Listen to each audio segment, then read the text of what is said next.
Alhamdulillah Rabbil Alamin, wassalatu wassalamu ala Rasulillah wa ala alihi wa ashabihi wa mawalah. Asyhadu an la ilaha illallah wa asyhadu anna Muhammadan abduhu wa rasuluhu allazi la nabiyya wa la rasula ba'dah. Eh, Sahabat pemirsa syiar malam yang dirahmati Allah Subhanahu wa taala, alhamdulillah pada malam ini kita lanjutkan kajian kita tentang sistem pemerintahan Islam, ya. Eh, Karangan Syekh Taqiyuddin An-Nabhani yang kemudian apa namanya dilengkapi disempurnakan oleh Syekh Abdul Qadim Zalum. eh Sahabat syiar malam yang dirahmati Allah Subhanahu wa taala, sistem pemerintahan Islam barangkali tidak populer hari ini untuk dibahas, karena yang lebih populer ya sistem politik, parlementer, demokrasi, presidensial dan seterusnya. Tetapi yakinlah pembahasan tentang sistem pemerintahan Islam ini pada waktunya akan sangat dibutuhkan karena insya Allah masa depan dunia ini adalah milik Islam. Eh, kita akan membahas satu tema di Kitab Nizamul Islam yang ini masuk bab baiat, ya, halaman 63. Saya sudah buatkan PPT-nya tentang baiat. Jadi istilah baiat itu sudah populer di tengah-tengah masyarakat. Baiat ini sering lah. Apalagi ketika kita ini sudah terbiasa dengan eh, apa ya aktivitas Islam di tengah-tengah masyarakat, baik nanti baiat ini dikonotasikan dalam arti positif atau nanti dikonotasikan ke arah yang negatif. Eh, saya ingin tegaskan bahwa di dalam khasanah pemikiran Islam, di dalam kitab ini disebutkan karena baiat yang dimaksud itu punya definisi khas, ya. Jadi baiat yang di sini di dalam pembahasan sistem politik, sistem pemerintahan Islam itu adalah sebuah kewajiban, ya, bahwa baiat itu fardun alal muslimin jami'a, bahwa berbaiat itu menjadi kewajiban, ya, bagi kaum muslimin secara keseluruhan, ya. Baik laki-laki maupun perempuan, ya. Eh, dan kefarduan ini itu didasarkan pada ada dalilnya. Jadi bukan membabi buta, bukan tanpa dasar.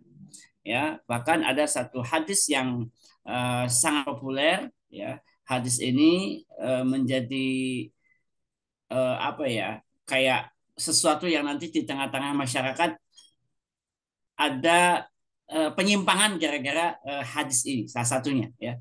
Man mata walaysa fi unuqihi bay'atun mata mitatan jahiliyatan. Jadi siapa saja yang mati sedangkan di pundaknya, di lehernya tidak ada bayat, ya, kepada seorang khalifah maksudnya, maka matinya mati jahiliyah, ya. Eh, Nanti Ibnu Hajar Al Asqalani itu menyebutkan di dalam Fathul Barinya bahwa yang dimaksud mata-mitatan jahiliyah itu bukan kematian yang kafir, ya, tetapi beliau menyebutkan sebagai kematian yang sedang bermaksiat. Nauzubillahi min dzalik. Jadi baiat bagi kaum muslimin ini adalah sebuah kewajiban. Tentang definisi baiat, karena gini, di dalam sejarah itu kata baiat itu dalam sirah, ya, tepatnya itu banyak terjadi. Ada misalkan ada bai'ah Aqobah pertama, bai'ah Aqobah kedua, bai'atul Ridwan misalkan. Kemudian jadi baiat-baiat ini menjadi istilah yang biasa, ya. Eh, Terjadi di dalam sejarah Islam lebih spesifik. Maka baiat yang dimasukkan di dalam sistem politik Islam itu adalah ini, ya, makna syariatnya gitu. Jadi al bai'atu hiya aktun, ya, sebuah akad, ya, sebuah perjanjian bainal ummati wal hakim, antara umat dengan penguasa, alal hukmi bisyar'i wa ta'atihim lahu. Jadi merupakan sebuah perjanjian antara umat dengan penguasa untuk ya menerapkan hukum-hukum syariat, ya, dan untuk mentaati pemimpin itu, ya, dalam rangka untuk ketaatan menerapkan hukum syariat tadi. Ini jadi sebenarnya definisinya banyak, ya. Ini saya kutipkan beberapa definisi yang saya kutipkan dari sumber lain, ya. Misalkan al-bai' itu hiya aqdun bainal ummati wal hakimi yuratibu ala kulli minhuma. Ya, jadi maaf ada kucing. Jadi eh, apa namanya, definisi syar'i dari baiat itu adalah perjanjian antara umat dengan seorang pemimpin untuk apa? Untuk menerapkan hukum-hukum Allah Subhanahu wa taala. Jadi bukan baiat yang lain gitu yang dimasukkan di dalam konteks pembahasan di kitab Nizamul Hukmi ini. Saya lanjutkan saja. Jadi baiat dalam pengertian syarak, karena definisi, ya, sebuah lafadz itu nanti ada tiga pendekatan, ada makna lughawi, ada makna urfi, ada makna syar'i, ya. Maka kita sebagai seorang muslim ketika mendapati ada istilah-istilah di dalam khasanah pemikiran Islam harus mengambil definisi syar'i, bukan definisi apa namanya urfi atau adat kebiasaan atau bahkan lughawi gitu. Jadi kayak contoh, ya, contoh aplikasi dari tiga kategori ini adalah ketika ada tentang eh, jihad misalkan. Ini lebih langsung spesifik, agak berat ini. Jihad itu secara bahasa jahada itu sungguh-sungguh. Tetapi nanti ketika kita bicara tentang definisi syaratnya adalah apa namanya, qitalul kufar. Ada membunuh orang kafir untuk menegakkan hukum-hukum Allah Subhanahu wa taala. Gitu. Jadi maka ketika kita itu mendapati istilah dalam khasanah pemikiran Islam, maka kita harus mengambil persepsi atau tinjauan syariatnya. Kayak sholat, ya. Sholat itu kan berdoa secara bahasa, tetapi secara hukum secara syariat, sholat itu adalah sebuah aktivitas yang diawali dengan takbiratul ihram, diakhiri dengan salam. Itu adalah yang disebut dengan sholat. Karena kalau kita mendefinisikan dengan definisi bahasa, maka nanti bisa sholat itu kan berdoa. Jadi kalau hanya sekedar berdoa begini, saya sudah sholat, kan bisa begitu. Nah, maka dalam hal ini baiat ini memiliki pengertian syariah, yaitu akad atau perjanjian, ya, antara umat Islam dengan khalifah sebagai kepala negara atau kepala negara khilafah, di mana khalifah itu berjanji untuk menegakkan syariat Islam secara kafah dalam aspek kehidupan. Nah, ini isi dari baiat itu. Nah, sedangkan umat Islam, ya, berjanji untuk mentaati khalifah itu selama khalifah itu atau pemimpin itu, imam itu atau amirul mukminin itu tidak memerintahkannya kepada perbuatan maksiat. Maka setelah kita melakukan baiat, maka kewajiban kita itu taat, ya, selama pemimpin itu, khalifah itu, imam itu tidak menyelisihi syariat Islam. Oke. Kemudian di kitab ini disebutkan bahwa baiat adalah hak kaum muslimin, ya. Karena memang baiat itu haknya umat Islam, karena nanti baiat itu diberikan oleh kaum muslimin kepada khalifah, ya, dan bukan khalifah kepada kaum muslimin, ya. Dan ini sebenarnya banyak sekali, ya, hadis-hadis yang menyebutkan tentang terjadinya akad baiat di dalam hadis, ya. Dan dalam hadis ini apa namanya yang dimaksudkan adalah sebagai kepemimpinan, ya, baiat dalam wilayah kepemimpinan.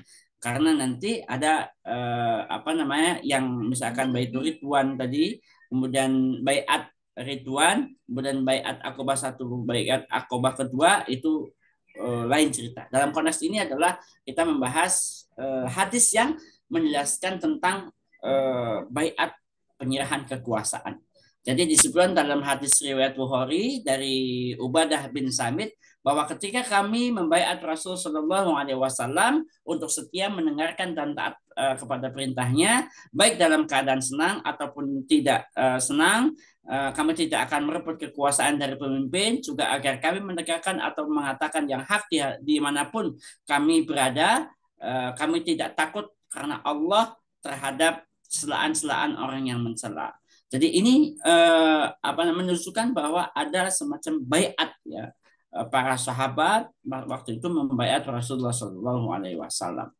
Nah, teknis berbaiat di dalam yang dicontohkan oleh Nabi Shallallahu Alaihi Wasallam adalah jadi baiat ini harus didengar. Artinya sahabat itu membaiat Rasulullah SAW itu dalam kondisi senang ataupun tidak senang, dalam kondisi sulit ataupun kondisi lapang, ya, baik ada urusan pribadi atau bukan urusan-urusan yang lain, ya, juga para sahabat tidak berusaha merebut kekuasaan atau kepemimpinan setelah diserahkan kepada yang dibaiat itu, ya, dan kecuali ya, ketika ada melihat kekufuran yang kufran bawahan istilahnya, yang dapat dibuktikan berdasarkan syariat. Jadi kita ini harus taat kepada pemimpin selama pemimpin itu on the track, ya, dalam kondisi apapun. Baik kita dalam kondisi senang, dalam kondisi tidak senang, kita harus taat kepada pemimpin yang sudah kita baiat. Jadi baiat kepada khalifah itu berada di tangan kaum muslimin dan menjadi hak mereka. Ya, kaum muslimin lah yang melakukan pembaiatan, dan hanya dengan baiat, ya, seorang akad khilafah itu terwujud. Jadi dia resmi menjadi seorang khalifah ketika ada baiat dari kaum muslimin. Ya. Itu disebutkan di dalam kitab ini. Baiat dapat dilakukan secara langsung, ya, dengan perjabatan tangan atau melalui surat atau juga dengan prasana-prasana lain, misalnya dengan telepon atau fax, ya, telegram atau apalah, ya, yang menunjukkan, karena misalkan nanti wilayah negaranya sangat luas sehingga tidak bisa dilakukan secara langsung, maka nanti dengan Zoom bisa, dengan live itu bisa dilakukan akad baiat kepada khalifah, ya. Dan baiat yang bisa dengan secara jarak jauh itu, ya, baiat taat biasanya, ya, baiat, karena nanti baiat in'iqad itu nanti hanya dilakukan di pusat negara yang di situ khilafah itu akan didirikan. Nah, perlu dijelaskan bahwa baiat, ya, baiat kepada khalifah, agar kita punya bayangan. Jadi yang membaiat itu harus orang yang balik, ya, tidak sah baiat oleh anak kecil, karena nanti ada riwayat yang menyebutkan tentang itu. Kemudian lafaz baiat itu bebas, tapi harus mengandung makna mengamalkan kitabullah dan sunnah rasulnya, dan harus mengandung sanggup mentaati dalam kondisi sulit ataupun lapang, senang ataupun tidak senang. Nah, jadi ini kalimat yang Syekh Taqiyuddin tetapkan sebagai lafaz kayak dalam khutbah Jumat itu, ya. Dalam khutbah Jumat itu rukunnya itu harus ada pujian kepada Allah, harus ada salawat kepada Rasul, harus ada ayat Al-Quran, harus ada pesan takwa, harus ada salawat, ya. Kemudian harus ada doa untuk kaum muslimin. Nah, ini redaksinya terserah, gitu. Tetapi di sini kaidahnya adalah harus ada di rangkaian kalimat atau lafaz baiat itu mengamalkan kitabullah dan sunnah rasulnya. Kemudian sanggup mentaati dalam kondisi sulit ataupun dalam kondisi lapang, senang ataupun dalam kondisi tidak senang atau berduka. Nah, ketika seseorang itu sudah melakukan akad baiat, maka haram bagi dia ya untuk melepaskan baiat itu atau mencabut baiat itu. Tidak boleh. Kita itu sudah berbaiat kepada seorang khalifah, maka kita tidak boleh me, melepaskannya. Sebagaimana nanti diriwayatkan dalam satu hadis bahwa siapa saja ya yang ya man khala ayat dan min ta'atin laki Allahu yaumal qiyamati la hujjatalah. Jadi siapa saja yang apa namanya melepaskan tangan dari ketaatan kepada Allah ya ketaatan kepada Allah ya maka dia akan apa namanya kembali kepada Allah di yaumil qiyamah tanpa hujah sama sekali gitu. Nah, jadi sekali lagi ini penting ya karena akad ya. Eh, Pernah ada yang menyampaikan ke saya, kok gampang sekali gitu. Maksudnya kita membayangkan bahwa khilafah ya, sistem pemerintahan khilafah yang ditakutkan oleh beberapa pihak khususnya Barat itu kan begitu mengerikan. Tetapi ketika oh, kok sederhana sekali gitu loh.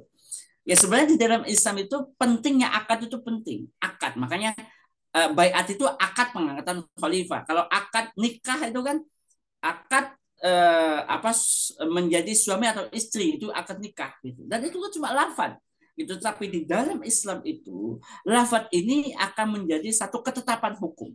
Jadi ketika akad nikah misalkan seorang suami apa namanya berakad dengan walinya dengan akad tertentu dengan akad yang jelas maka hanya sekedar omongan tapi omongan itu akan berdampak serius terhadap sebuah sistem di dalam Islam. Nanti ketika berakad nikah nanti hukum ke keluarga, hukum waris berlaku, hukum nasab berlaku kan begitu.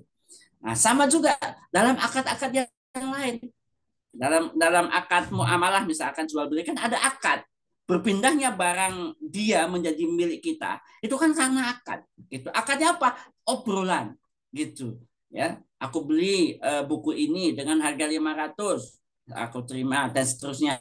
Itu kan secara formal seperti itu. Tapi gara-gara akad itu maka berpindahlah kepemilikan barang itu menjadi barang kita. Itu akad misalkan dalam muamalah. Akad dalam menikah misalkan anak perempuan seorang wali tiba-tiba boleh kita bawa ke rumah ya ya karena akad tadi termasukin ya termasuk akad pengangkatan khalifah yang menggunakan istilahnya akad baiat Tadi kepada ada khalifah GL.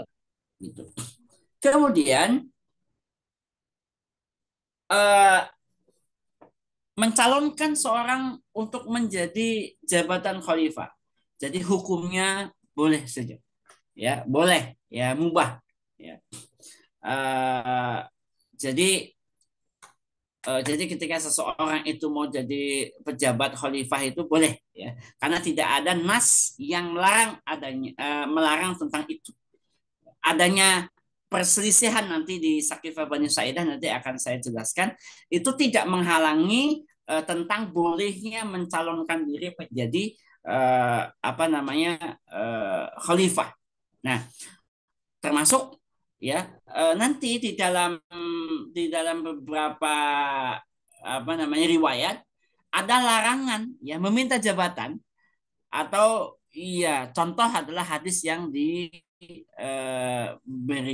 hadis yang menjelaskan tentang request dari Abu Dzar Al Ghifari yang meminta untuk diamanahi menjadi gubernur dan Rasul tidak memberikan ya karena sampai disebutkan bahwa sesungguhnya kepemimpinan itu adalah apa namanya hizun wa nadamah gitu jadi sumber kehinaan dan penyesalan gitu maka dan kamu Abu Zar itu enggak cukup mampu gitu tapi di sisi yang lain itu juga ada beberapa sahabat yang memang apa namanya pantas ya diberikan posisi sebagai apa namanya gubernur ya salah satunya adalah Amr bin As ya Nanti salah satu yang terkenal kan ketika Amr bin As ini menjadi gubernur di wilayah Mesir, ya, bumi Kinanah itu.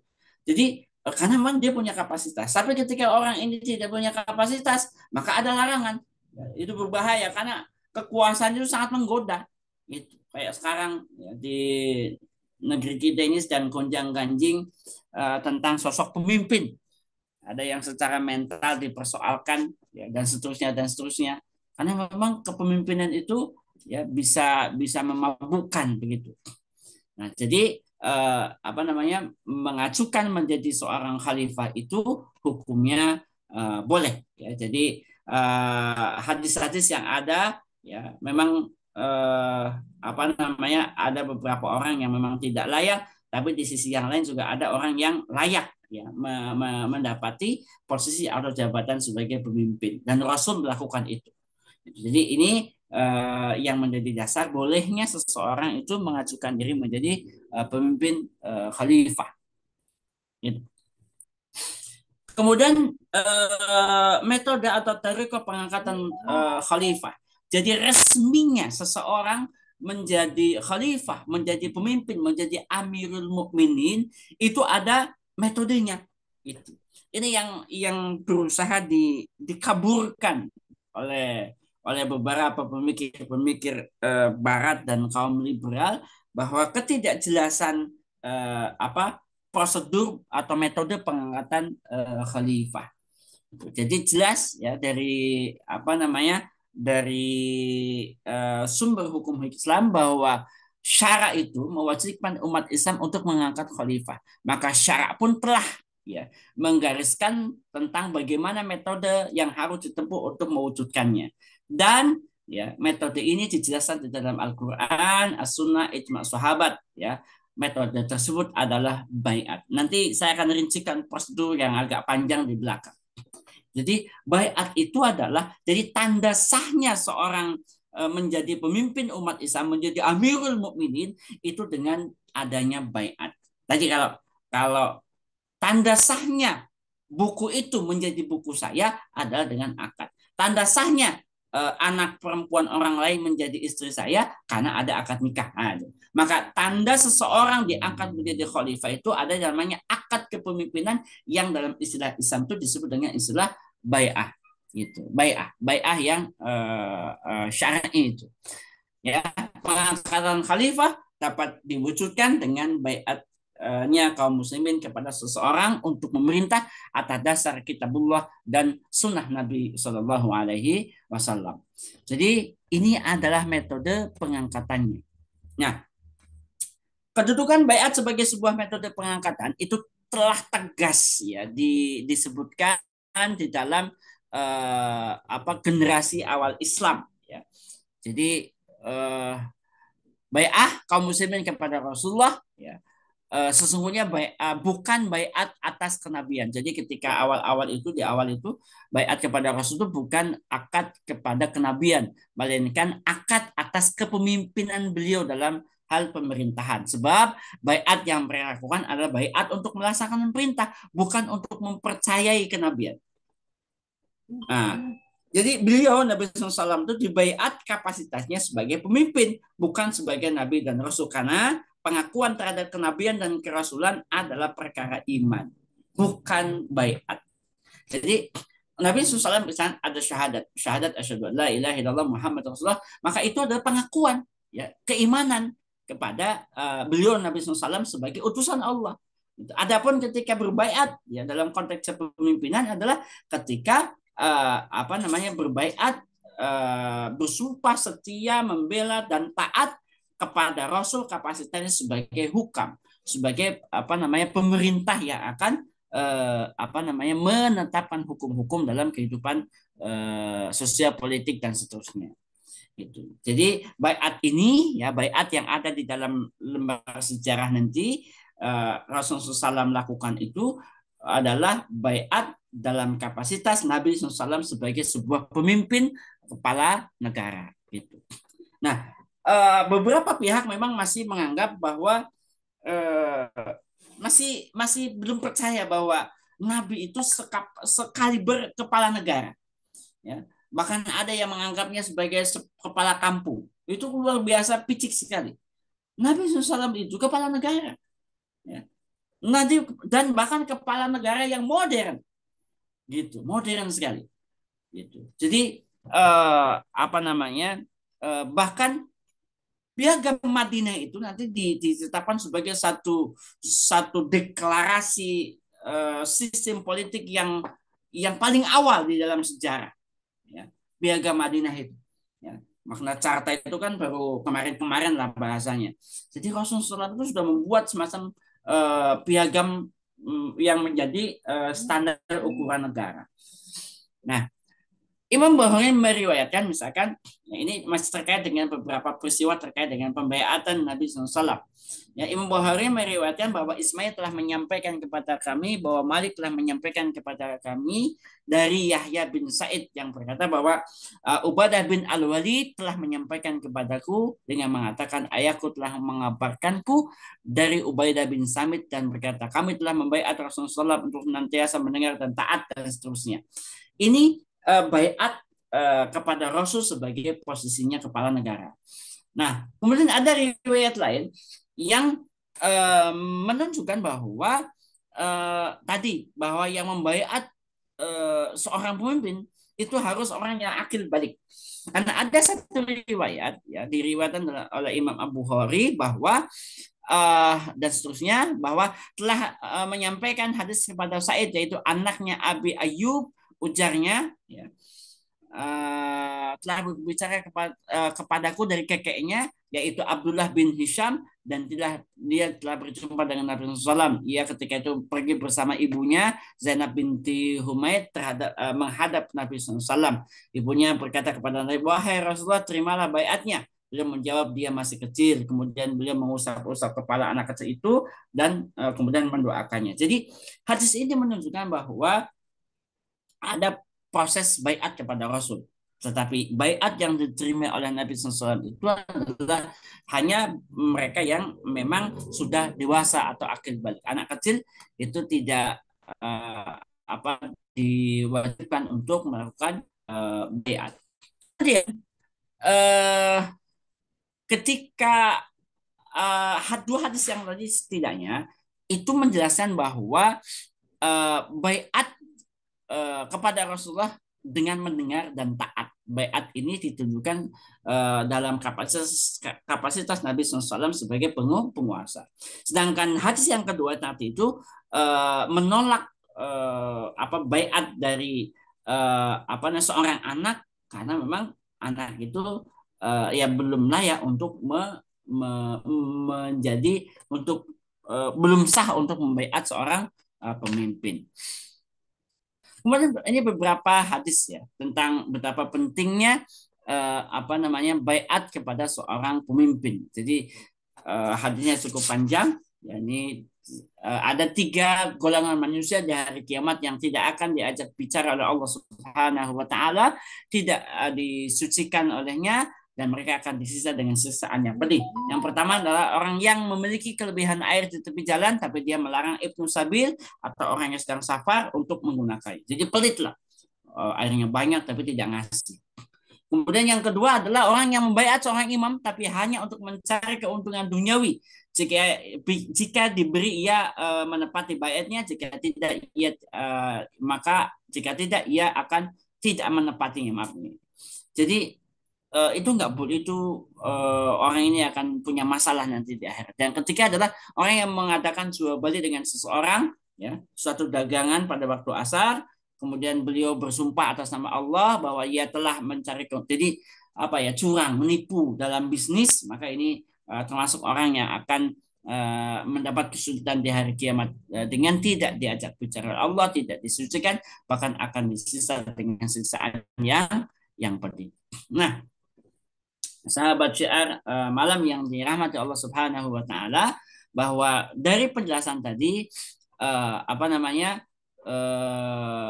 jelas bahwa metode untuk mengangkat seorang khalifah adalah namanya baiat, ya. Hal ini bisa dilihat dari peristiwa-peristiwa yang terjadi pasca Rasulullah Shallallahu alaihi wasallam wafat. ya, diangkatnya Abu Bakar Siddiq di Saqifah Bani Sa'idah, kemudian nanti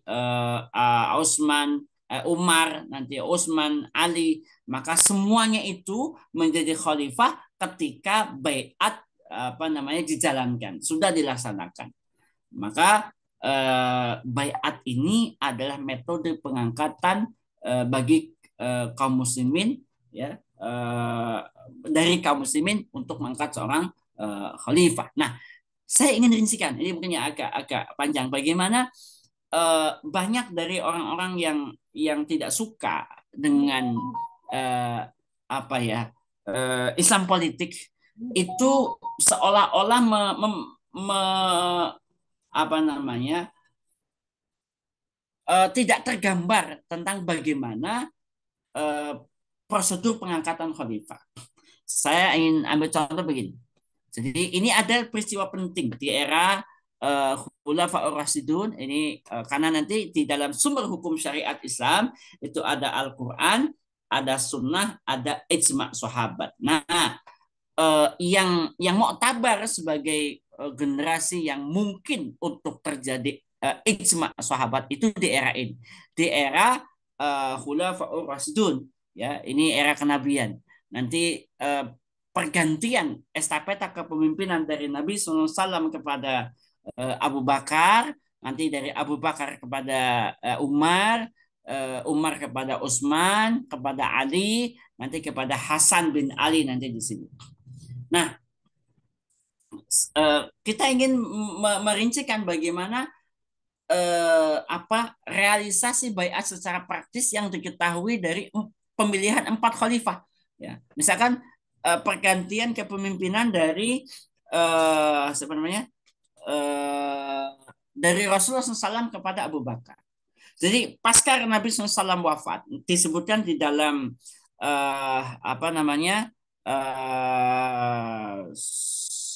sirah Nabi, ketika Rasulullah SAW wafat itu di satu tempat yang disebut dengan Saqifah Bani Sa'adah itu terjadi satu diskusi alot, ya, dari orang-orang Ansor yang akan membaiat Sa'ad bin Ubadah, ya. Jadi ini prosedur ketika terpilihnya Abu Bakar. Jadi ketika Nabi wafat, Nabi belum sempat dikebumikan di satu tempat namanya Saqifah Bani Sa'idah, terjadi satu diskusi yang alot bahwa nanti akan ada pembaiatan pemimpin mereka dari kalangan Ansor namanya Sa'ad bin Ubadah. Sa'ad bin Ubadah ini termasuk sahabat yang mulia yang ketika bai'ah Aqobah itu sempat ditangkap oleh orang-orang Quraisy dan disiksa. Pada dia itu petinggi yang luar biasa, tapi kemudian disiksa karena dianggap kan berbaiat kepada Rasul itu sesuatu yang dilarang. Karena dianggap itu mengikuti gerakan radikal lah kira-kira. Makanya kemudian Sa'ad bin Ubadah waktu itu sempat disakiti dengan kejam oleh orang-orang Quraisy. Nah, ketika hampir Sa'ad bin Ubadah ini dibaiat, datanglah uh, sahabat Nabi, ya, Abu Bakar, Umar, kemudian Abu Ubaidah, ya, Abu Ubaidah bin Jarrah. Nah, eh, nanti ada diskusi yang alot karena memang kita ketahui bahwa waktu itu Madinah itu, Yasrib itu penduduk aslinya adalah Ansor. Sementara sebagian sahabat itu dikenal dengan istilah muhajirin. Maka lumrah ketika masyarakat Ansor, ya, kalangan sahabat yang dari golongan Ansor itu dominan, lebih banyak, dan mereka merasa lebih hak untuk menjadi pemimpin.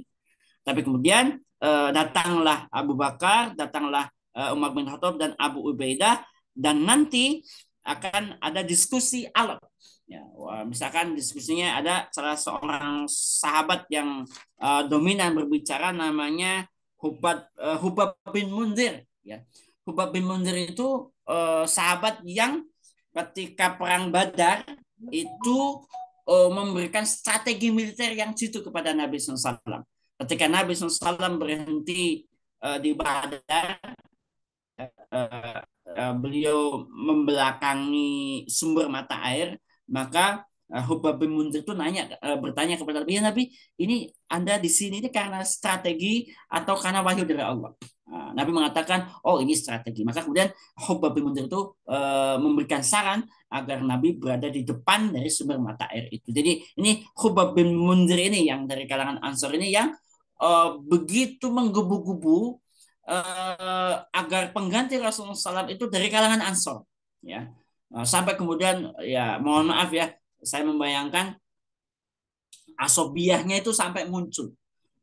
Ya, kalau orang yang hasut kayak mohon maaf ya kayak Islah Bahrawi pasti akan apa namanya menandai proses di Sakifah Bani Sa'idah dengan sangat uh, dengan sudut pandang yang buruk gitu.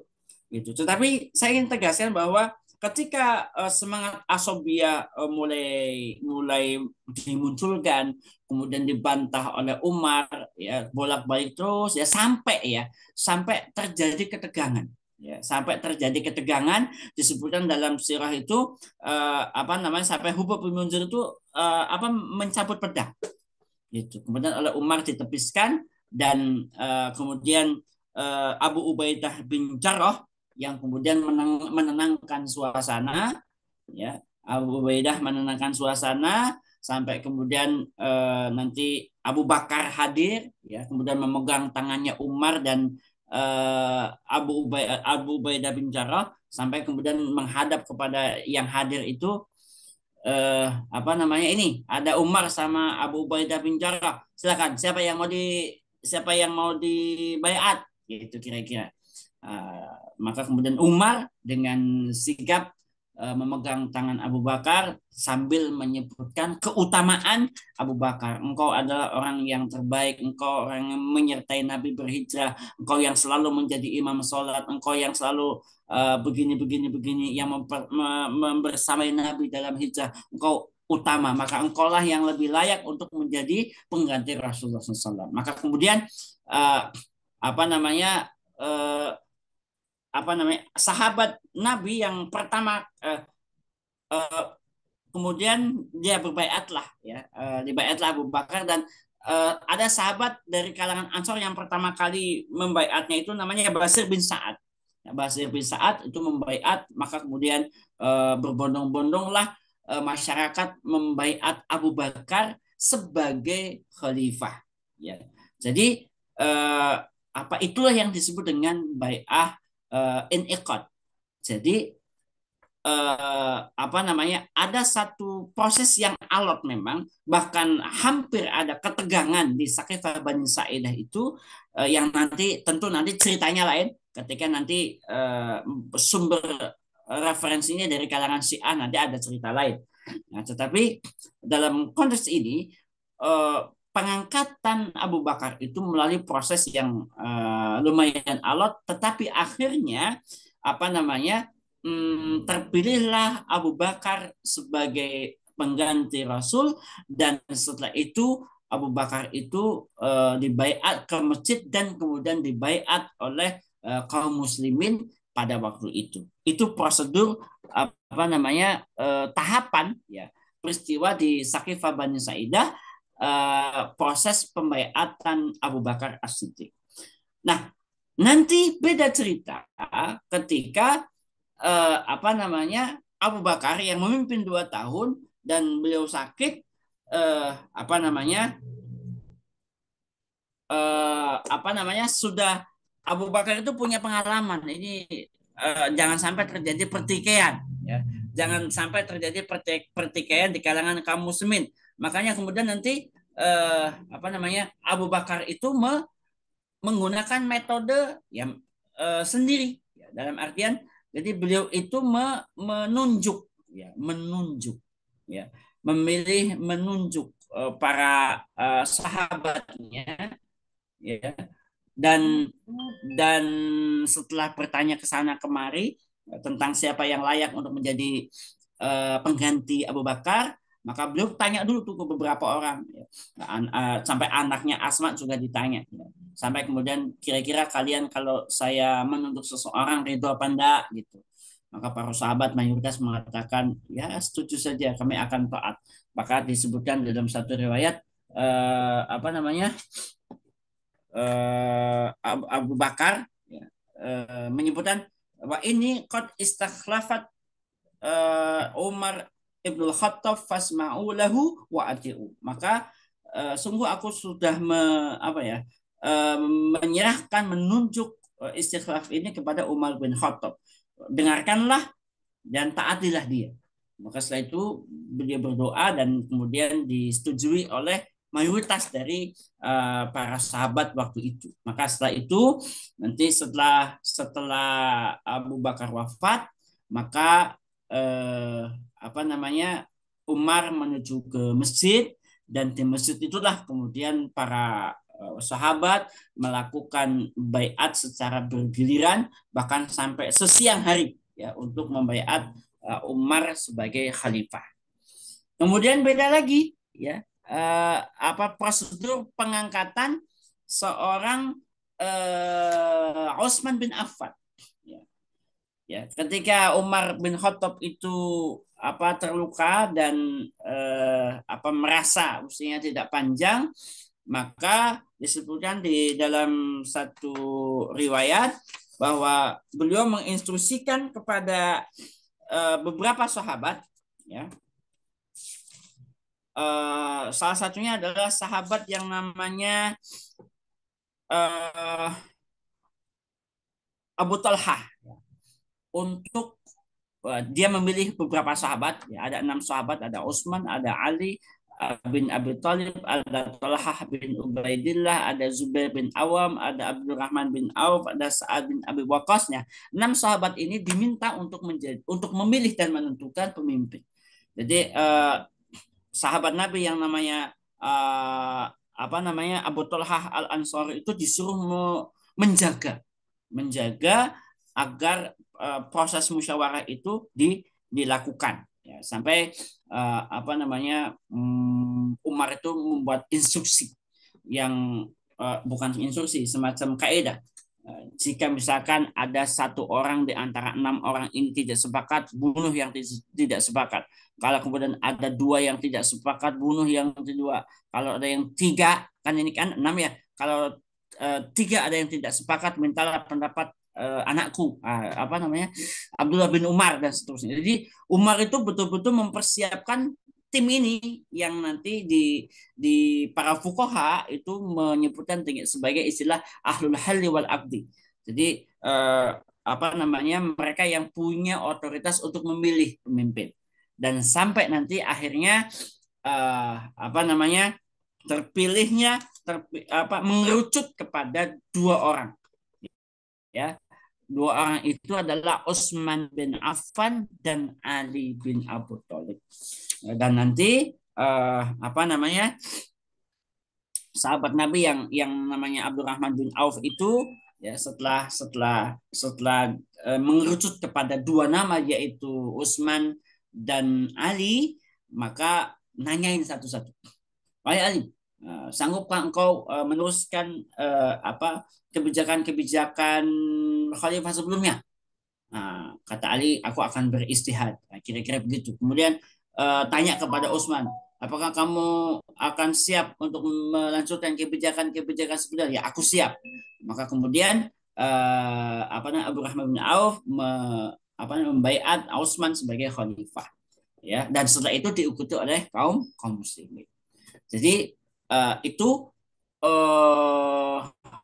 apa perjalanan ketiga dari era Khulafaur Rasyidun memilih pemimpin.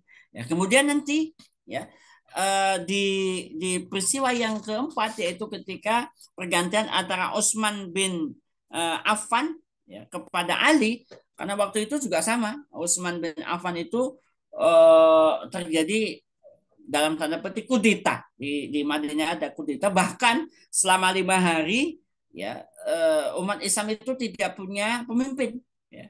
Itu waktu itu pemberontak apa yang kudeta itu namanya Al-Ghafifi bin Harb, ya. Ya, dia itu yang kemudian setelah Utsman meninggal dunia, maka dia minta kepada Ali. Alinya waktu itu ketika diminta oleh Al-Rafiqi itu tidak mau. Gitu. Ente yang bikin kerusuhan, saya yang harus tanggung jawab, kira-kira begitu lah. Sampai kemudian akhirnya Ali ya dengan apa kebijaksanaannya dipilih menjadi khalifah ya setelah Utsman bin Affan. Jadi eh, sahabat syiar malam yang dirahmati Allah Subhanahu wa taala, yang nampak di permukaan, dari peristiwa ini, peristiwa di Khulafaur Rasyidun ini adalah eh, berbeda-beda peristiwa politik. Ya, di Sakifah Bani Sa'idah, pertengkaran dalam tanding para sahabat ditunjuk langsung, ada halul ali wal akti, ada aklamasi, ada penunjukan dan seterusnya. Ini apa namanya? Apa ya? Orang-orang itu tidak bisa menarik benang merahnya bahwa di dalamnya itu ya di dalamnya itu ada yang namanya prosedur baiat. Jadi kalau Nabi SAW itu dibimbing dengan wahyu, maka para sahabat itu kepemimpinannya itu dengan bayat. Ini yang sama. Meskipun nanti prosesnya agak alot di Bani Sakifah, ujungnya di bayat. Meskipun ini ditunjuk, maka ujungnya juga sahnya Umar menjadi khalifah di bayat. Kemudian Ahlul Hali wal Aqdi memilih pemimpin dengan proses yang panjang, akhirnya ya peresmiannya dengan cara dibaiat. Kemudian Ali juga sama, peresmian menjadi pemimpin sahnya itu dengan sistem baiat. Maka sangat jelas sebenarnya apa namanya metode baku untuk mengangkat seorang khalifah gitu. Itu dengan cara baiat. Jadi tidak seperti yang dibayangkan bahwa dalam sejarah begini begini begini maka nggak jelas sistemnya. Jelas sebenarnya. Jadi, dan ini di dalam kitab ini ditetapkan dengan sangat jelas bahwa para pemimpin Islam yang namanya khalifah itu sah secara hukum menjalankan pemerintahannya, memposisikan dirinya sebagai Amirul Mukminin ketika sudah terjadi yang namanya akad baiat. Nah, jadi kira-kira seperti itu bab tentang baiat. Ya, jadi bukan baiat di dalam bab ini ada baiat kepada seorang pemimpin negara, pemimpin Amirul Mukminin, bukan uh, baiat kepada jamaah. Karena hadis yang di awal tadi, jadi baiat matami tatan jahiliyatan itu banyak orang yang kemudian ya supaya kamu matinya tidak jahiliyah baiat saja ke pemimpin saya, ke pemimpin kelompok, bukan. Karena yang dimaksud hadis tadi adalah baiat untuk kepada pemimpin, kepada Amirul Mukminin. Nah, kira-kira begitu. Itu barangkali pembahasan pada malam ini ya. Mudah-mudahan bisa apa namanya menambah uh, ya wawasan kita tentang sistem pemerintahan Islam khususnya bab tentang baiat. Karena nanti ini prosedur yang apa yang dicontohkan oleh Khulafaur Rasyidun ketika memilih pemimpin. Karena nanti setelah ini ada prosedur yang salah, ya. Prosedur yang salah, ya. Yang dicontohkan oleh ya generasi setelah ini. Ya, nanti Bu Awiyah itu me mengestafetkan kepemimpinan itu melalui jalur putra mahkota atau nasab. Gitu. Tetapi meskipun apa cara pemilihannya keliru, tetap saja ya sahnya apa anaknya Muawiyah menjadi yang namanya Yazid itu menjadi khalifah ketika baiat, bahkan baiatnya itu untuk memastikan baiat itu berlangsung dengan cara kekerasan, dengan cara diancam, kalau kamu tidak berbaiat kepada anakku awas, kalau enggak aku akan pancung kamu, kira-kira begitu. Ini nanti hal-hal lain ya, hal-hal lain. Nah, tetapi yang jelas ini metode-metode pemilihan seorang khalifah itu diberikan beberapa contoh pada era Khulafaur Rasyidin. Ya, adapun nanti metode bakunya peresmian seseorang sah menjadi khalifah itu ketika dilakukan secara dengan cara baiat. Itu barangkali Kang Mirza, Ustadz Mirza, pembahasan kita tentang baiat. Silakan.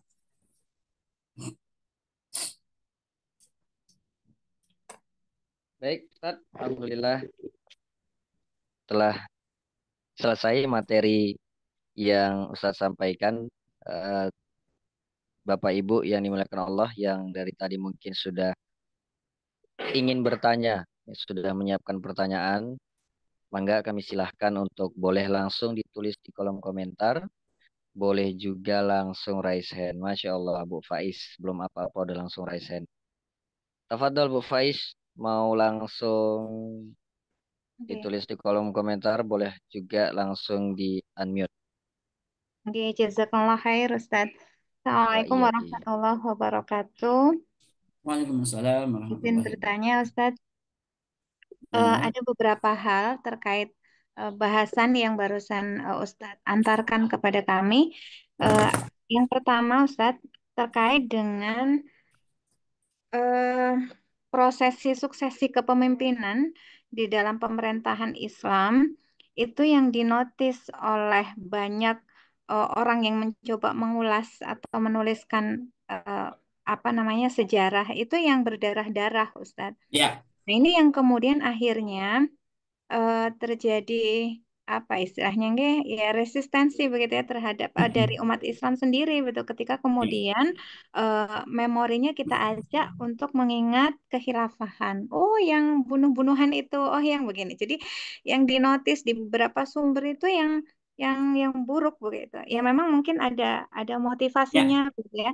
Para penulis buku tersebut untuk hanya mengambil sisi buruknya itu. Tapi kemudian memang akhirnya ini mempengaruhi mempengaruhi pembaca begitu kan hmm, mempengaruhi psikologi kaum muslimin ketika kemudian kita membawa lagi gagasan khilafah itu yang pertama Ustadz ya, tantangannya. Kemudian yang kedua Ustadz, ketika tadi barusan Ustadz menyampaikan tentang bahwa pernah terjadi pada masa kehilafan atau pemerintahan Islam itu proses suksesi yang buruk begitu ya di antaranya mungkin ya, ketika masa Umayyah begitu. Nah, tapi tadi Ustadz menyampaikan bahwa eh, proses yang buruk, suksesi yang buruk tadi itu tetap membuat akhirnya sah, begitu ya.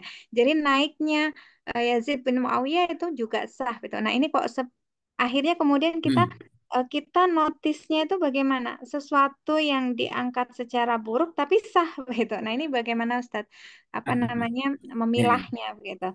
Ya, itu yang kedua. Kemudian yang terakhir hmm, Ustadz, yang ketiga. Sampai hari ini beberapa tokoh gitu ya, itu belum klik begitu ya untuk kemudian memberikan dukungannya. Ya memang ada beberapa ada, tapi kemudian memang tidak bisa dipungkiri masih tidak banyak begitu. Tidak banyak tokoh-tokoh di tengah-tengah umat yang kemudian segera memberikan dukungan realnya begitu. Dukungannya ketika kemudian gagasan apa namanya khilafah Islam ini kita tawarkan begitu. Kalau boleh di ini digali mungkin ya apa ketika penyebabnya itu ya ketika kemudian masih masih belum padahal sudah jelas juga itu sudah dipaparkan juga secara hmm, apa namanya, normatif maupun secara empirisnya begitu tapi kemudian juga masih masih tidak segera memberikan keloyalannya itu ini kenapanya ya, begitu itu bisa betul, dibantu. betul. Oke, Iya, mohon iya. ampun jazakumullah khair. Baik, baik Bu Faiz, Masya Allah sudah Baik. panjang lebar dijelaskan Ustadz. Mangga Ustadz langsung dijawab saja. Oke. Ustaz siapa? Firda barusan? Iya, Ustadz. Ah, Gue. ya. Pertama begini, yang harus ditegaskan adalah Islam itu punya sumber-sumber hukum Islam.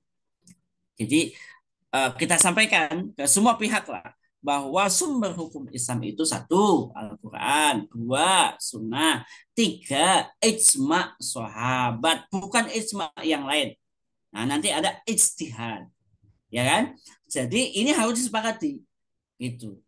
Terus sejarah, kalau nanti ada yang mau menambahkan, ada istishab, masalihul mursalah, ada istihsan macam-macam, apa lah misalkan, ya subhatud dalil gitu ya. Tapi kalau kemudian sejarah, maka sejarah ini apakah masuk sumber hukum Islam? Maka jelas bukan. Jadi harus ada kesepakatan sejarah itu bukan sumber hukum Islam. Kalau bicara ayat, sejarah itu kalau Laqad kana fi qasasihim ibratun li ulil albab. Sesungguhnya ada di dalam kisah-kisah itu ibrah li ulil albab, pelajaran bagi orang-orang yang mau berpikir. Jadi yang namanya kisah, yang namanya sejarah itu pelajaran. Kalau yang baik ambil, yang tidak kalau yang baik ambil, yang tidak baik ditinggalkan, kan begitu. Nah, ini mensikapi sejarah. Jadi sekali lagi, poin pertama yang mungkin perlu kita jelaskan kepada mereka-mereka yang berpemikiran seperti itu adalah sejarah itu bukan sumber hukum Islam. Satu itu. Yang kedua, perspektif yang berdarah-darah, gini, kalau mau fair, marilah kita banding-bandingkan. Kalau ada lagu ojo dibanding-banding, ini kita banding-bandingkan begitu.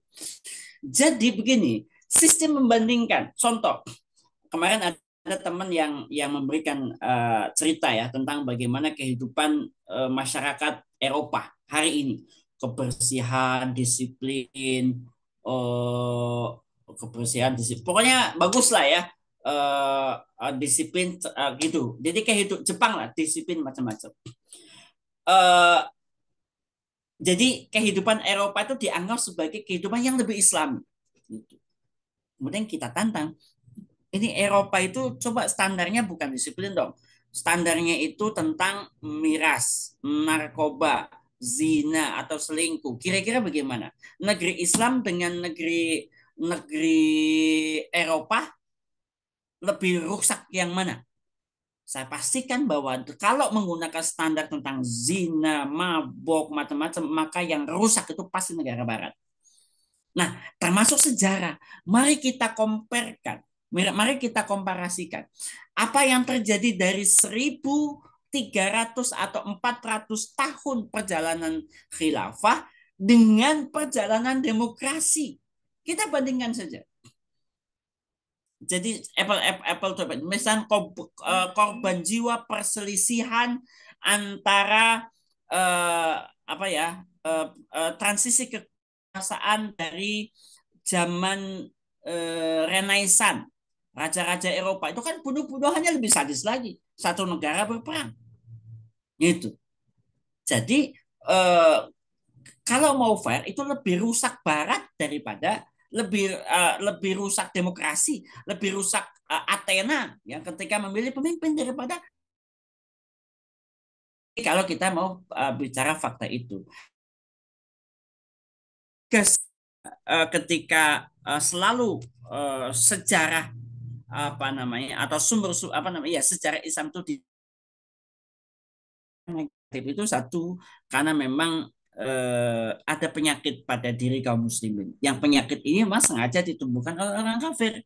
Itu. Yang kedua memang, jadi kalau penyakitnya sudah hasut, itu nggak bisa dibenerin. Nggak bisa dibenerin. Dia akan selalu negatif. Gitu. Jadi kayak tadi saya sebutkan peristiwa sakrifat Bani Sa'idah itu oleh Islah Bahrawi itu dikatakan bahasanya begini bahasanya itu.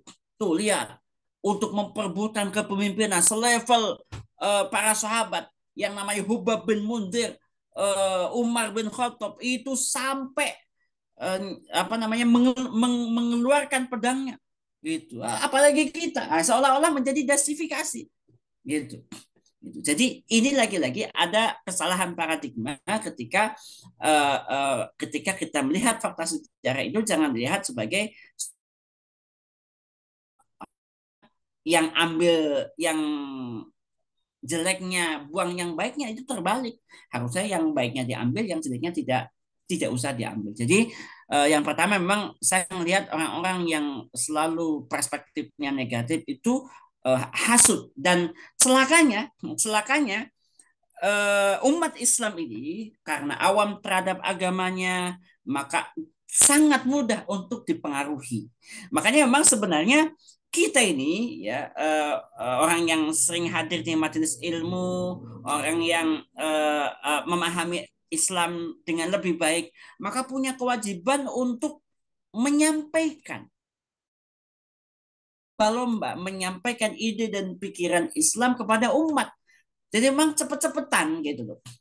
Dan memang mengapa umat sampai sedemikian rupa mempersepsikan Islam, mempersepsikan sejarah Islam, karena memang salah satu agenda begitu khilafah Turki Utsmani runtuh, dunia Islam hancur, maka program Barat yang dilakukan ke negeri-negeri Islam salah satunya adalah memutarbalikkan sejarah.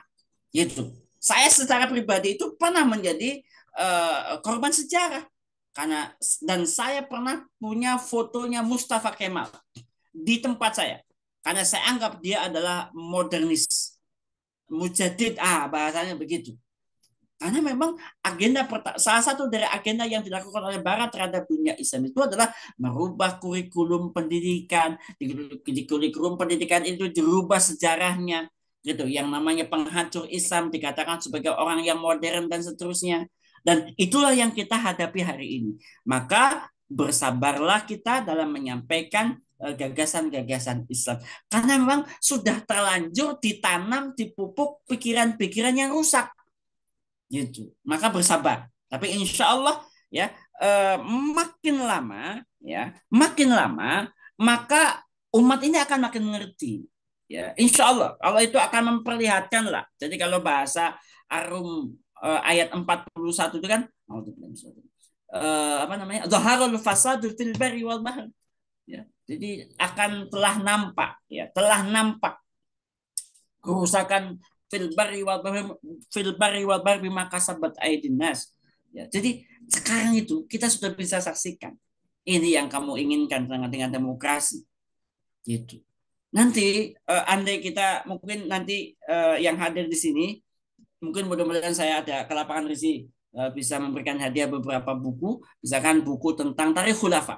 Setidaknya kita bisa memberikan bayangan bahwa pernah ada masanya ya di negeri Islam itu masyarakatnya tidak ada yang mau menerima zakat. Pernah ada masanya ketika para ulama, para pemikir, para intelektual Islam diberikan hadiah pakai kiloan gitu. Pernah ada masanya ketika tidak ada kejahatan. Bahkan pernah ada masanya di dalam sejarah Islam itu, di dalam sistem pemerintahan Islam khilafah itu, serigala dengan kambing, dengan domba itu bersahabat. Nah, ya seperti itulah yang diceritakan oleh Imam Asyuti dalam Tarikh Khulafa. Pernah ada. Sampai tadi Anda bisa bayangkan serigala dengan kambing yang harusnya predator dengan ininya malah saling bersahabat. Itu ada dalam sejarah Islam. Maka gambaran-gambaran ini yang kemudian berusaha dihilangkan dari benak kaum muslimin. Jadi ini PR sekali lagi karena kita ini terlanjur harus berhadapan dengan pikiran-pikiran yang rusak yang sudah tertanam di benak kaum muslimin. Kemudian di dalam sejarah itu ada prosedur yang nggak benar. Contoh tadi disebutkan tentang model pewarisan tahta, ya salah, ya bid'ah mungkarat, ya tetapi sah. Sebenarnya begini. Dalam kasus yang lebih simpel gitu ya, akad nikah itu kan harus ada syarat rukunnya, ada mempelai laki-laki dan perempuan, ada walinya, ada maharnya, kemudian ada ijab kabulnya gitu loh.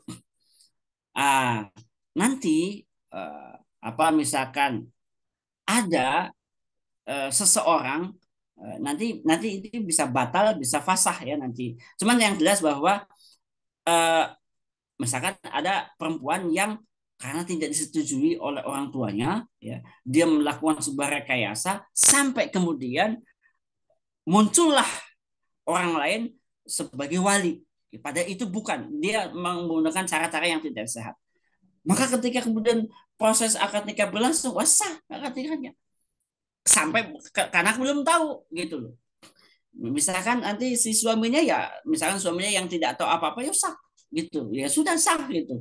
Tapi kan karena apa prosedurnya nggak benar gitu. Jadi sama juga tadi ya, di dalam sistem Islam itu ketika kalau syarat rukunnya terpenuhi ya meskipun tadi di bawah pedang, nah, di bawah kamu kalau nggak baiat awas mati lu, nah, gitu itu kan prosedur yang tidak benar, itu menyimpang dan berdosa, ya tetapi itu tetap menjadi sesuatu yang sah, gitu. Jadi seperti tadi lah, apa namanya, apa namanya seperti tadi lah, bukan hanya sekedar akad nikah, ada beberapa apa syarat rukun yang kemudian direkayasa ya menjadi sah. Ya seperti itu sah, tetapi nanti ketika ketahuan jadi nanti jadi masalah. Gitu. Kemudian eh, tokoh banyak yang belum siap, dan insya Allah pada waktunya akan siap lah, nggak usah patah arang. Ya karena begini, sebenarnya lebih sulit untuk memberikan prototipe negara demokrasi yang baik, negara demokrasi yang bisa mensejahterakan, negara demokrasi yang berkeadilan, itu lebih sulit daripada menghadirkan sistem Islam, sistem yang dari Islam yang nanti akan berkeadilan, yang akan apa membuat sejahtera, yang akan membuat apa namanya para koruptor itu kapok, ya dengan sistemnya, dengan sistem mulai dari hudud, takzir dan seterusnya, itu pada waktunya pasti akan bisa dimengerti oleh tokoh-tokoh. Ini hanya waktu saja. Karena kebetulan mereka punya propaganda, mereka itu jauh lebih kuat, lebih lebih masif dari kita. Itu. Tapi pelan tapi pasti saya merasa malah akhir-akhir ini Allah Subhanahu wa taala membukakan tabir kebusukan dari apa yang mereka bangga-banggakan sebagai jalan perubahan yang namanya demokrasi. Jadi dan sampai hari ini kita tidak mendapatkan bahwa demokrasi itu bergerak mengarah kepada perbaikan. Gitu. Karena memang demokrasi itu sebagai sebuah sistem yang cacat itu dipertontonkan pelan tapi pasti dibuka sampai kemudian beberapa tokoh itu mulai menyadari di akhir-akhir ini. Jadi enggak usah patah semangat, ya. Insya Allah sistem ini, karena sistem ini adalah sistem yang dibangun, ya, dengan apa namanya dalil yang kuat, ya bimbingan dari Allah Subhanahu wa taala kepada rasulnya, diteruskan kepada khulafaur rasyidun, maka insya Allah ini pada waktunya itu akan visible di tengah-tengah masyarakat, di tengah-tengah umat, meskipun barangkali terlambat datangnya, tapi insya Allah kita yang punya tadi sedikit ilmu, sedikit punya kesempatan, sampaikanlah itu. Insya Allah kita akan membantu upaya proses penyadaran umat ini. Ya, Gitu, Ustaz. saudara. Ya, jazakallah khair, Ustaz. Mbak Iya, Oke. Oh ya, ini ada di itu ya, di ruang chat sebentar. Di ruang chat dari Baik, siapa? Ustaz, ada Yap, di ruang chat ini dari ya. admin kita bertanya, ada salah seorang ustadz dari teman-teman Salafi yang menyatakan bahwa pemerintahan Mulyono itu harus ditaati karena beliau telah dibaiat oleh rakyat. Nah, ini bagaimana Ustadz? Mohon penjelasannya Ustadz.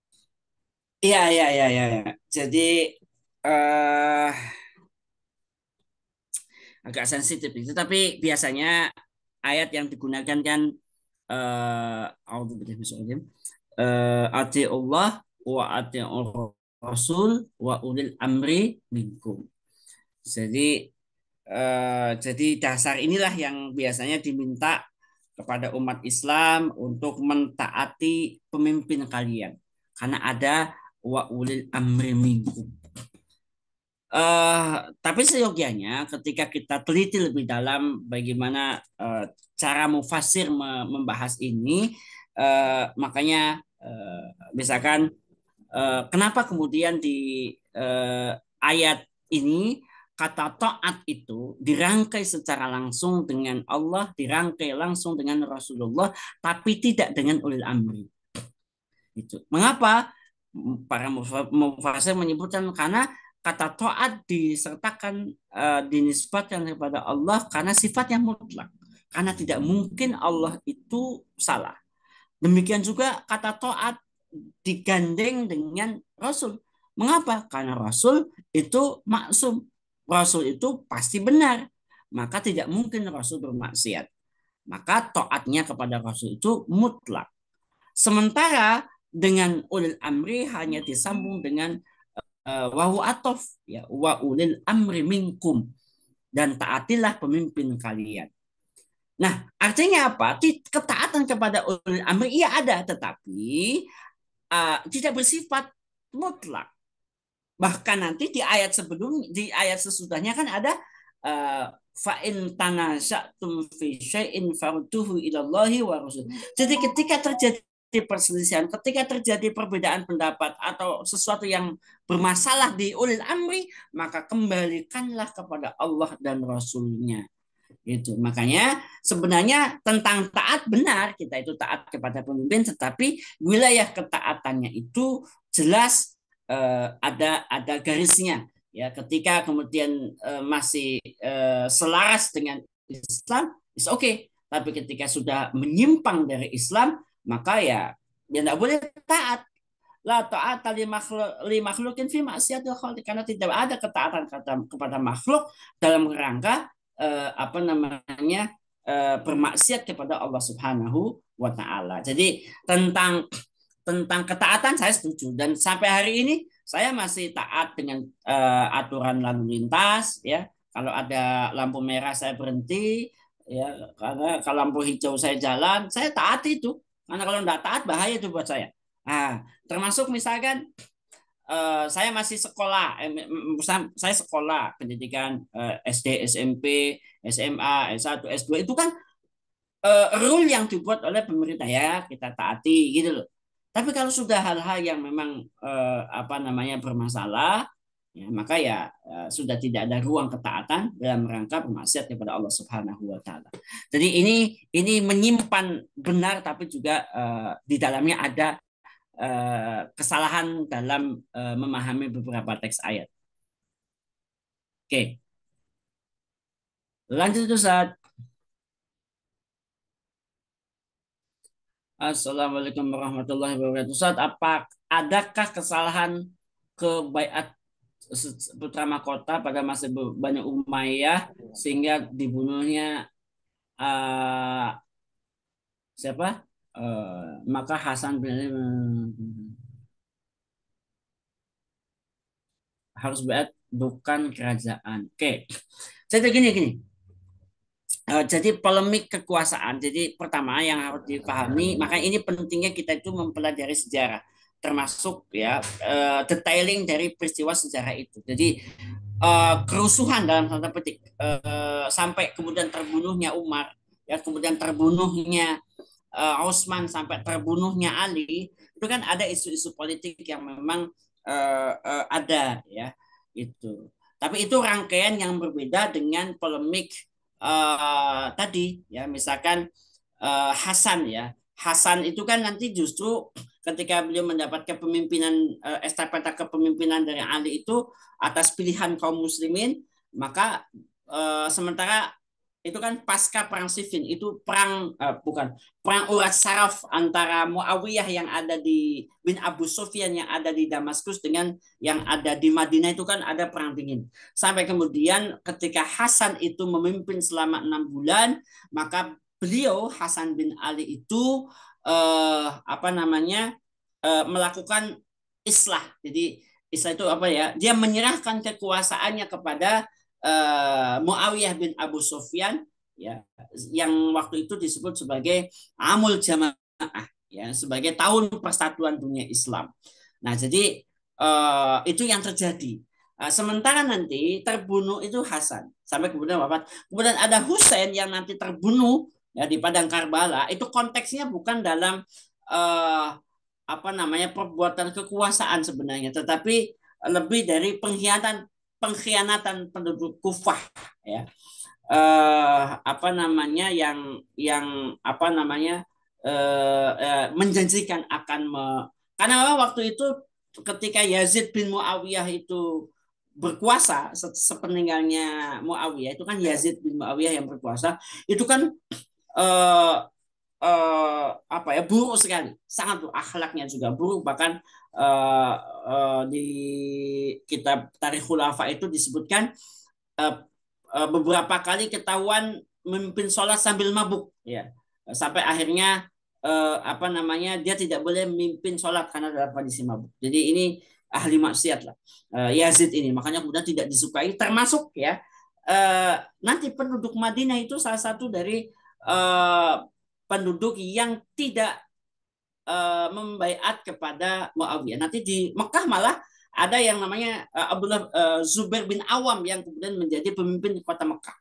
Jadi memang waktu itu sedang terjadi apa ya, perpecahan lah di dunia Islam. Ya. Sementara ya Husain ini yang memang tidak mau memberikan loyalitasnya kepada Yazid yang perilakunya seperti itu, mau berangkat menuju Kufah, nanti dihadang oleh utusan dari ya Hujjaj, ya, namanya Hujjaj kalau tidak salah, yang kemudian membantai Sayyidina Husain bin Ali. Ya, jadi ini sebenarnya kejadian politik ini sebenarnya juga ada intervensi dari pihak luar dalam arti upaya untuk kalangan apa ya, kalau kalau di kalangan itu ada yang namanya Abdullah bin Ubay, ya, kemudian ada Abdullah bin Sabah, ya, ini sebagai orang-orang yang apa menciptakan perpecahan di dunia Islam, termasuk tadi ya munculnya polemik pembunuhan terhadap Umar, Utsman, Ali, apa nah perang Jamal, ya, perang Siffin, ya, peperangan di awal-awal Islam itu sebuah rekayasa dari musuh-musuh Allah agar umat Islam tidak bersatu, gitu. Jadi tidak bisa hanya dinisbatan kepada satu peristiwa politik kepemimpinan, tapi memang banyak unsur di situ. Ada unsur apa namanya pemikiran, ya, pemikiran ekstrim, ya. Contoh nanti di perang Siffin muncul yang disebut dengan kalangan Khawarij, yang nanti kalangan Khawarij inilah yang nanti di kemudian hari mengutus 4 orang yang disuruh untuk membunuh Ali, Amr bin As, Abu Musa al-As'ari sama Muawiyah, tapi yang sukses hanya membunuh Ali. Jadi sebenarnya ini prosesnya panjang, proses politik yang panjang, sehingga apa namanya ini pentingnya kita itu mendalami tentang sejarah, ya, gitu. Sejarah, sehingga kita nanti bisa bersikap atas dari sejarah itu. Apakah baiat yang syar'i itu bisa diserahkan kepada para pemimpin selain dalam sistem Islam? Tidak bisa. Ya, jadi ini satu paket.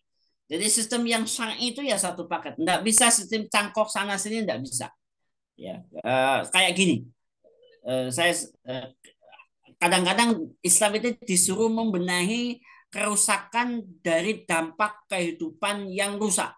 Ya, kayak pondok misalnya, saya dulu kan ada pondok juga.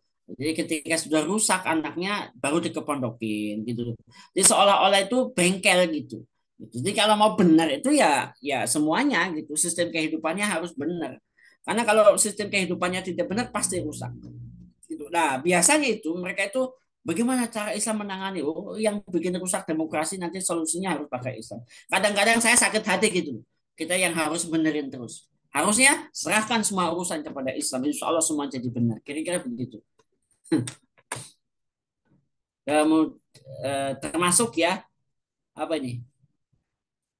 Ya menyamakan presiden dengan khalifah tidak apple to apple lah. Saya pikir nggak perlu dijawab. Oh jauh langit dengan bumi lah kira-kira. Jadi nggak perlu Aduh ya Allah Karim. Jadi kayak nanti membandingkan siapa namanya? Ya banyak lah kita bisa ini kan, cuman ini nanti jadi malah kemana-mana, nggak perlu. Jadi nggak sebanding lah kalau apa presiden dengan khalifah, karena nanti khalifah itu kan nanti janjinya itu jadi ketika berbaiat itu disuruh menerapkan hukum Allah Subhanahu Wa Taala gitu. Kalau presiden disuruh ngapain, walau alam lah, kita nggak tahu gitu. Tapi yang jelas ya apa sahabat syiar malam yang dirahmati Allah Subhanahu Wa Taala, mudah-mudahan dengan kita sering menghadiri majelis-majelis taklim, majelis ilmu, kita bisa melihat ya apa namanya pemikiran atau situasi politik ini menjadi lebih jelas. Jadi kabut-kabut ini kan begitu pekat sampai kemudian kabut ini hampir-hampir ya apa namanya tidak bisa membedakan hak dan batil. Jadi ini ada tokoh A ngomongnya kayak bagus, ini B ngomongnya kayak bagus, padahal mereka semua jauh dari prinsip-prinsip Islam. Jadi mudah-mudahan dengan ilmu ini kita bisa mengenali yang hak itu hak dan yang batil itu batil. Karena memang di akhir zaman itu kan memang begitu. Yusaddiqu fihal kadhib wa yukadzibu fihal shadiq. Yang benar jadi salah, salah jadi benar. Apa namanya? Wa yu'tamanu fihal khain wa yukhawanu fihal amin. Orang yang harusnya dipercaya malah jadi pengkhianat. Orang yang pengkhianat malah dipercaya. Nah, ini kan zaman yang memang sudah nggak karu-karuan. Maka semoga dengan keilmuan yang kita miliki, meskipun masih sedikit, kita diberikan kemampuan untuk bisa mengenali hak itu hak dan batil itu batil. Demikian yang bisa saya sampaikan. Kurang lebihnya mohon maaf. Billahi sabil haq, fastabiqul khairat. Udkhulu fis silmi kafah. Assalamualaikum warahmatullahi wabarakatuh. Waalaikumsalam warahmatullahi wabarakatuh. Alhamdulillah, syukran jazakallah khair Ustadz atas pemaparan materinya dan jawaban demi jawaban yang sudah dipaparkan tadi oleh Hal Ustadz. Bapak Ibu yang dimuliakan Allah Subhanahu wa taala, terima kasih kami ucapkan karena sudah mau berhadir di kelas malam hari ini. Pertanyaan-pertanyaan yang masih ada nanti